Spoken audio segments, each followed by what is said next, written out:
Have any questions here? Otherwise, we can probably move on to the next item. Oh, you've got a couple. I will send it back and go, then I do have a couple. Okay. Thank you. As quick as possible. I'll be very fast. Thank I don't you. think they're very complicated. They're on different terrain to what we have covered in prior years, so I don't think this will cause any great consternation over there at APRA. Yeah, I'd also like to wish you all the best, Ms Cole, and appreciated our exchanges over the years and your work at APRA very much. Now, back to work. Was APRA consulted by the government on the redesign of the home guarantee scheme? Senator, we did not provide advice to the government. Okay. But we were asked questions by Treasury in a broad sense on what our views might be in relation to the LMI market if there was an expansion of the home guarantee scheme. So it was a very broad question, and that was in early this year. Okay. The redesign of the scheme allows more people to use 5% deposits, and in many cases they'll be borrowing more money. So what sort of analysis have you been asked for by Treasury or by the government on what taking on more debt is going to mean for more Australians? Sorry, what the impact will be on individuals and on the prudential impact for the overall system? I'm not aware of any advice that we've provided, Senator, on that particular question. Okay.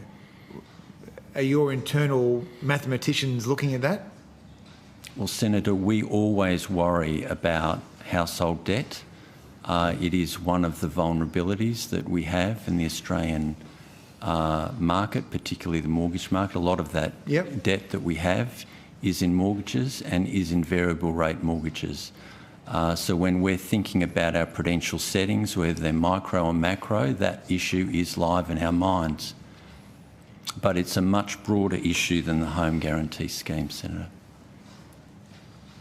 Okay, so your credit people who look at these things and give you advice on the stability of the system, they are or they are not looking at these changes?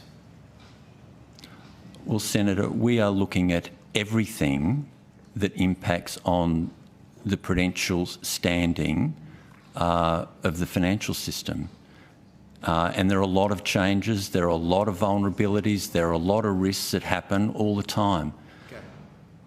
So, I mean, I assume you're broadly aware of the design changes to the scheme? Very aware, Senator. Yeah, so I figured you would be. So, I mean, where is this going? I mean, is the government going to end up becoming the largest mortgage insurer, do you think? I mean, what did your advice say back at the beginning of this year? Well, Senator, the first part of your question, I think, is a question for the Treasury, right? That is, like, where is this going is a question for the Treasury. What is our advice?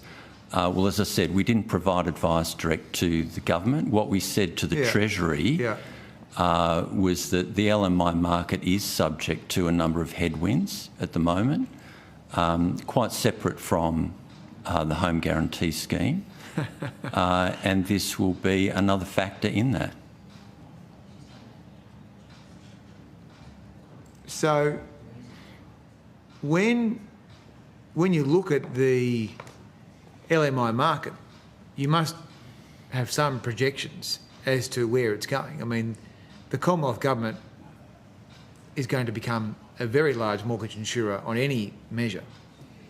So, what does that mean for the remainder of the market? Well, Senator, we, to my knowledge, are not doing forecasts of the market, what the market might evolve into, but we are, the market is changing, and that can have effects on prudential settings that we need to be aware of. But let me check. I'll just check. Is there anything that I've missed? So I think that you want on the LMI market, we would say that we've seen a reduction in the use of LMI broadly over the last few years. In 2024, we did a stress test and showed that, and there are a range of factors that are leading to that. Part of that is the appetite of large banks to self-insure or put waivers in. So, and part of it is many borrowers accessing larger deposits through the bank of mum and dad. So the LMI market isn't just about first home buyers. It is a broader one, but we do expect a contraction in the number of lenders mortgage providers over coming years. So I guess I just have two precise questions. Maybe you can take them on notice then. So were you asked for input before the policy was announced during the election campaign? Were you asked for your insight, your expert advice on the redesign of the scheme? So we will take that on notice, Senator. Okay. And the second question is, what analysis can you provide, if any, about the impact of more largely younger Australians going to 95% loans with larger debt levels, and what that might mean for the individuals in terms of their risk profile in aggregate, but also what it might mean for the overall system? Very happy to take it on notice, Senator. Thank you. I can provide you with some figures, Senator. Over Great. the course of the period of the operation of the scheme prior to the extension to all Australians, all Australian home buyers. First home buyers. The first home buyers, indeed, is that the default rate for the scheme, and this was when it only applied to people on lower incomes, was 0.003%. That is 160,000 guarantees were issued by the Commonwealth over the period of that time, and five out of 160,000 defaulted. The impact of this scheme will be that more young Australians will be able to put together a 5% housing deposit and will have access to home ownership many, many years before they otherwise would have. I understand you're opposed to home ownership for risk-free, is young it? people. Risk-free. For young people. I'm just saying that actually when you give Australians a chance, right, they actually responsibly apply themselves, and there are very vanishingly small default rates on these kinds of arrangements, and your sort of beat up scare campaign is a scam. It was targeted.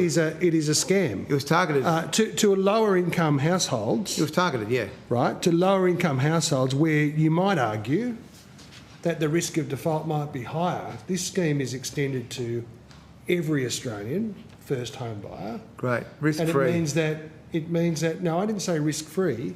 What I said is that the historical evidence is that the default rate is vanishingly small, 0.003%. The government has consulted with more broadly with the LMI sector.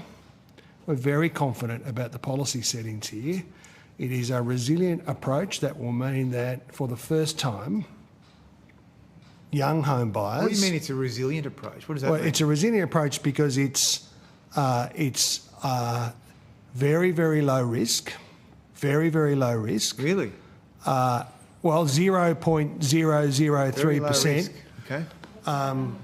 You want to get odds on that? That look pretty good. No, we'll follow this one away. And what it's going to mean is that ordinary people who may have just given up, No one's ordinary. No one's ordinary. We're all ordinary, Senator Bragg. Some of us more ordinary than others. The ordinary Australians in the suburbs who may have given up on the option of first home ownership, they're getting their foot on the ladder, will now be able to have a crack. And I think that's good for Australians It's good for the economy. It's good for demand in the housing market, and you ought to get out of the road. Thanks, Minister. I know people are eager to get to talk about housing quite a bit